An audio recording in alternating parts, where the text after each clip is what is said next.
मी आज उमेदवारीचा अर्ज भरला आहे प्रभाग क्रमांक 14मधून भारतीय जनता पार्टीकडून मला हा देण्यात आलेला आहे आणि महिलांसाठी मी याच्या आधी देखील भरपूर काम केलेलं आहे. महिला सक्षमीकरणासाठी मला लोकमतचा पुरस्कार देखील मिळालेला आहे. तर महिलांना त्या स्वतःच्या पायावर उभं करणं, त्यांचं सक्षमीकरण करून त्यांना मुख्य प्रवाहामध्ये आणणं आणि मोदी साहेबांचे जे स्वप्न आहे विकसित भारत विकसित प्रभाग असं माझं आता स्वप्न आहे.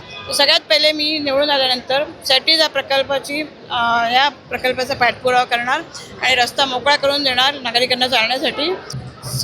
10,000 रुपये महिलांना मिळत होते काही जामीन वगैरे न देता आणि 0 बॅलन्समध्ये अकाउंट उघडून दिलं. तसंच 100 महिलांना ते कर्ज मिळून दिलं प्रत्येकी 10,000.